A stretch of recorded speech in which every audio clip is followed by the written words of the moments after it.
There is some real trouble brewing over at the London Bullion Market Association with regards to the silver inventories over there. We have been here before, but this time it's different. Very different. I'll explain why as we explore.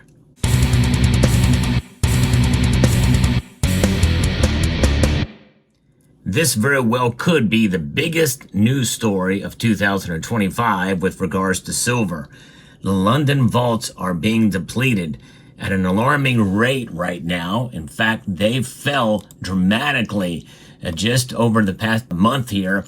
They fell 23 million ounces. That is a big drop. Now, again, we have seen the London vaults decline over the past couple of months. In fact, there's been a time when it was about 814 million ounces that we saw it drop to, and we're not there yet now. That was, I guess, last year, around February of 2024.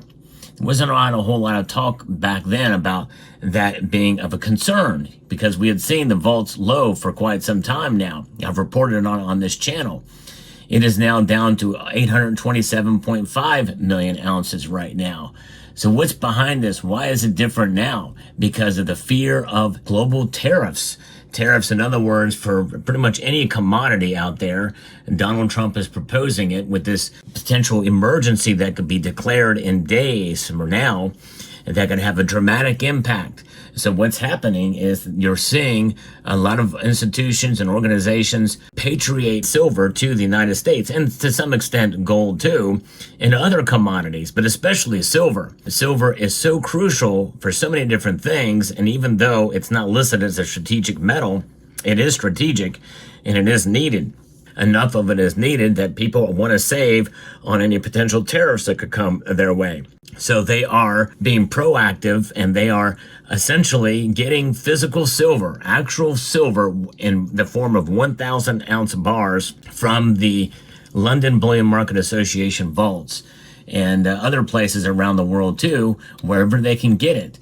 These are good delivery bars that they can use for industrial purposes. When they get this silver, that means, and it's already in the United States, they won't have to pay the tariffs, the taxes on them. That could be very good for silver's price.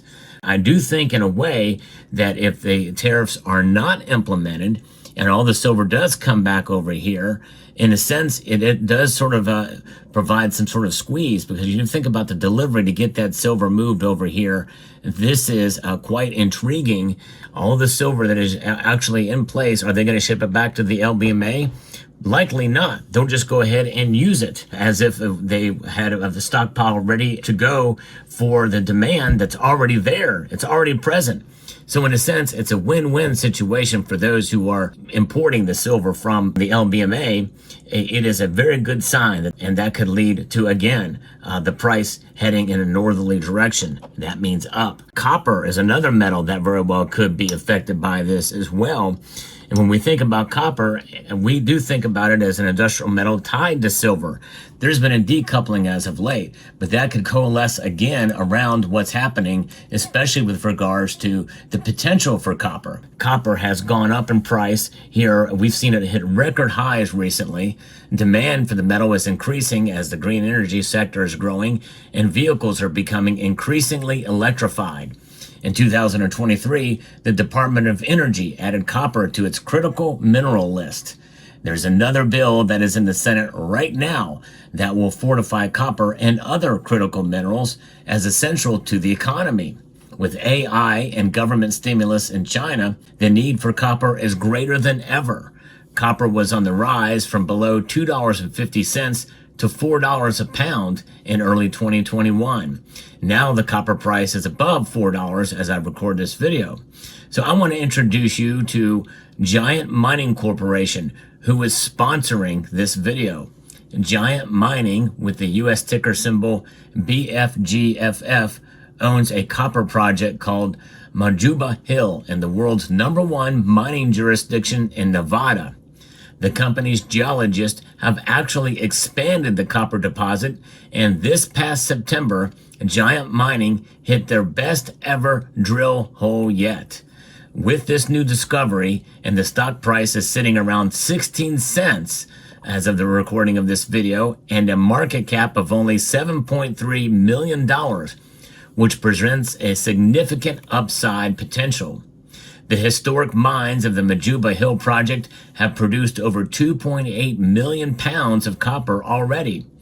There is ample infrastructure already in place, which includes access roads, power supply, water supply, ore stockpiles, processing space, which includes leach pads and a processing plant, waste management space for tailings and waste dumps, administration facilities, communications, and safety infrastructure. An independent NI 43101 technical report has been completed with an estimated range of between 50 million tons and 100 million tons, with grades ranging from 0.15% to 0.3% copper. That is big. With the reclamation permitting process complete with the Bureau of Mining Regulation and Reclamation, expansion drilling and development can now begin. This is exciting news, folks. Copper is going to be, I think, on a rebound, and with the Trump administration coming in, I think we're going to see more domestic mining of resources like copper, and I think silver will benefit as well. Now, Giant Mining has a very experienced management team and directors. It's an excellent opportunity with its share of rewards, but also it does come with risk. So do your due diligence here. And you can start by visiting the website at giantminingcorp.com. Link will be in the description below. So when we think about copper and we think about silver and we think about what's going on here with the LBMA, these vaults, I think, at the LBMA very well could reach a critical mass. Essentially, what does that mean? It's called a stock out. And what is a stock out? It's essentially, it's meaning that it's out of stock. And just another play on the words. It happens when a business or an organization runs out of a product that a customer is ready to buy. Stockouts directly impact customer satisfaction, obviously, and are a significant cause for really a loss of sales and really panic in a sense. In other words, we very well could see in 2025, especially if there is a growing and real threat as we head towards Inauguration Day, and this emergency is declared by the Trump administration, real panic in the silver market, and we could see an absolutely explosive price movement for silver for the first time since 2011. I don't say that lightly, folks, and I'm not even saying that it's going to have a dramatic impact on the market, but the perception of it, of an emergency that it will be declared that will impact a potential tariff on silver, could have a very, very big impact and on the market price, at least temporarily. And it could be one of the short-lived things like it was in 2011 as well. And if that is the case, by the way, I would encourage you not, yes, I repeat, not to buy silver if it dramatically spikes up like that, because more likely it will pass. But we very well could see a breaking of the LBMA. Yeah. Who would have thought that that would be something to consider? Now, I did see an interview with somebody talking about that situation, what would occur. And as far as those stockpiles, when you see those numbers from the London Bullion Market Association for how much silver is there, and not all of that silver is available to actually buy. Maybe about a third of it is, if that. And so when you think about that, what's available and what is not available to buy, it may not take much to break it down. 800 and some million ounces is a lot of silver, make no mistake. But when you look at the vault holdings of the LBMA through the course of the last 2 years, or through the history of the vaults here, it's been mostly much, much higher. I mean, we're at well below its normal levels and have been for quite a long time, with it getting dangerously low. And we still have not come out of that yet.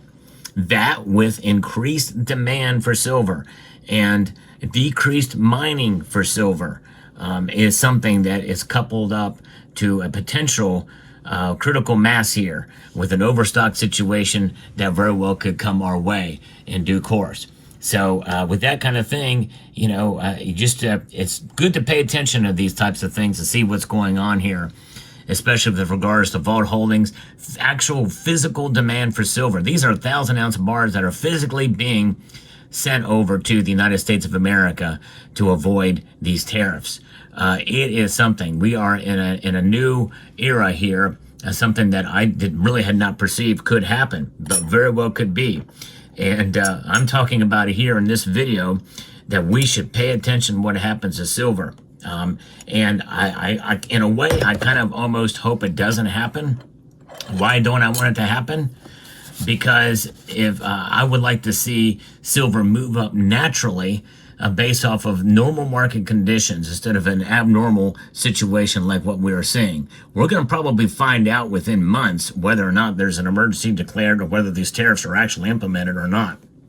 And things are going to return back to normal in one way or another. If tariffs are implemented, well, that means the silver's price will probably go up and probably stay up for a while. How long is a while? I don't know. What are other factors that could move one way or the other with silver? I really don't know. But this is looking good for silver's price, at least temporarily. And a final word of warning, if this happens, then do not be alarmed. Do not think, oh man, this is great. Silver's going up, $20 from where it is now. Let's say it gets to $50 an ounce again and continues to go up from here. It probably is going to not last a whole long time because it's a very unique situation. So there you have it. Well, let me know what your thoughts are down in the comment section below. Fascinating indeed. I'd like to extend a multitude of gratitude to each and every one of you for taking the time to watch this video, and to encourage you to please rate, share, comment, and subscribe.